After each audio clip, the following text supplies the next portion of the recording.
Welcome to The Explainer. Today, we are going to dig into the world of pet influencer marketing. We're going to break down a strategic framework that'll help you transform your campaigns from, a gamble on a cute face into a data-driven science that actually gets results. Okay, let's just dive right in with a quote that really gets to the heart of the problem. When a partnership fails, our first instinct is to point the finger at the influencer, right? But the data shows the real failure happens much, much earlier. It comes from a lack of clarity inside your own company, long before you even start looking for someone to work with. So, here's the game plan for today. We're going to walk through this whole vetting process step by step. We'll start with why these campaigns fail, then get into your own strategy, how to audit partners, and finally, how to turn all that work into a fantastic partnership.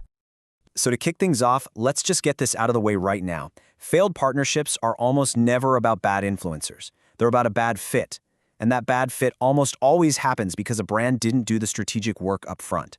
It's a failure of internal strategy, not a lack of great creators out there. Now let's get into what I think is maybe the most critical part of this whole thing. The foundational work your brand has to do before you even open up Instagram. This is where you stop just doing influencer marketing and start making it a real core part of your brand strategy. We've all seen it. The goal is just increase brand awareness. But what does that even mean? Vague goals just lead to random content that doesn't work. The first thing you have to do is get specific with the SMART framework. Are you trying to drive sales? Great. Then you're going to track conversions from discount codes. Simple. Are you trying to get content for a new ad campaign? Then you measure how much good stuff you get. Your goal tells you exactly what kind of influencer you need to hire. Okay, check this out. Let's talk numbers for a second. We are talking a potential 20-to-1 return on investment with micro-influencers. 20-to-1. That absolutely blows the typical 6-to-1 ROI you'd get from a huge macro-influencer out of the water. It's such a powerful reminder that a smaller, super engaged niche audience is often way more valuable than a massive, passive one. This is a big one. So many brands get this wrong. You have to remember, you're not selling to the dog, right? You're selling to the person holding the credit card. So who are they? Do they just want to laugh? A pet account is perfect. Are they into high-end fashion? Then you probably need a pet owner account where the dog fits into that lifestyle.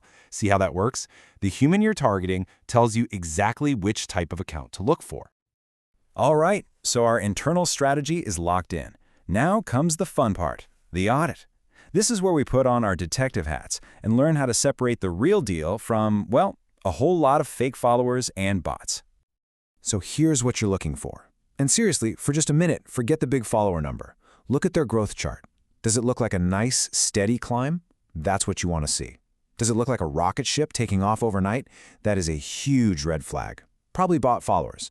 And it's the same thing with comments. Awesome, cute, a bunch of emojis. That's all just noise.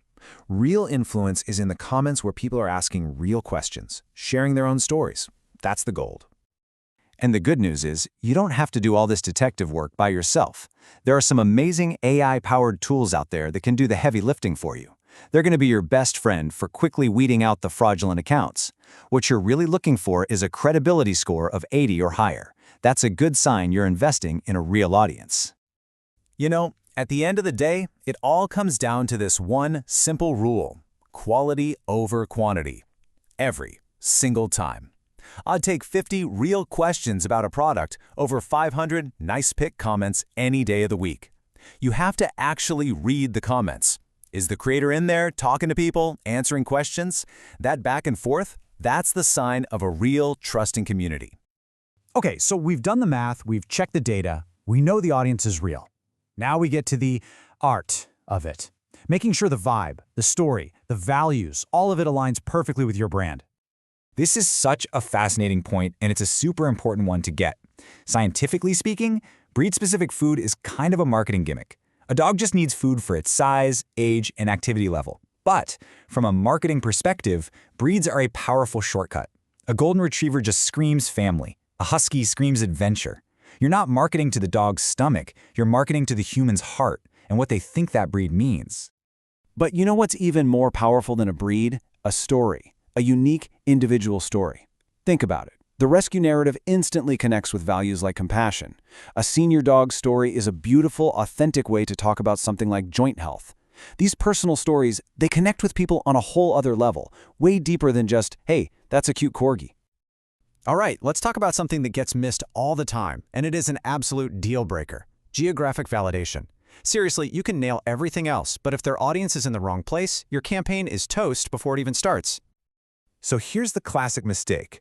A brand sees an influencer who lives in, say, New York City, and they just assume their followers are all in New York City too.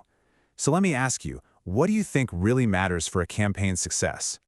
And here's the answer. It's the one rule you absolutely cannot break. The creator's physical address is completely irrelevant. It means nothing. If you're a baker in Paris and the influencer's audience is all in California dreaming of croissants, that's totally useless to you. You are paying to reach the followers, not the person. So where they live is the only thing that counts. So how do you actually check this? It's pretty straightforward. Step 1, just ask them. Ask for a recent, unedited screenshot from their analytics. It's a totally normal request. Step 2, double-check it with one of those third-party tools we talked about. And yeah, you can look at local hashtags and things, but think of that as extra credit, not the real proof. This is how you make sure you're spending your money to reach people who can actually become your customers. Okay, we're in the home stretch. We've done all our research, we've got all this great data. Now it's time to put it all together and actually reach out to build a real, strong partnership.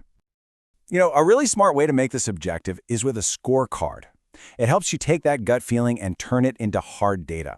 So maybe you decide audience quality is the most important thing. That's 40% of the score. Then brand fit and geo-fit are 30% each. It's just a simple way to compare creators apples to apples and make a decision based on numbers, not just a hunch. And now you take all that amazing research and you use it to write the perfect pitch. Please do not send a generic copy and paste email. It will get deleted instantly. Get specific. Mention the pet by its name. Reference a post you actually liked. Explain why you think it's a perfect match using the data you found. When you do that, you go from being just another brand in their inbox to a serious potential partner. Okay, we really have to talk about ethics for a second. The pet wellness space, in particular, is just filled with some wild claims. You see influencers pushing miracle products with zero science behind them, and it's really eroding the trust that people have. As a brand, you have to decide to be part of the solution, not the problem. And really, this is the ultimate goal. It's not about one-off transactional ads. It's about building authentic partnerships. And that only happens when a creator genuinely uses and believes in your product. You have to grant creative freedom and prioritize transparency. These are the collaborations that build real, lasting loyalty because the audience can feel when something is real. So that really leaves us with one last question for you to think about. As you plan your next campaign, are you building it on a simple transaction or on a foundation of genuine trust?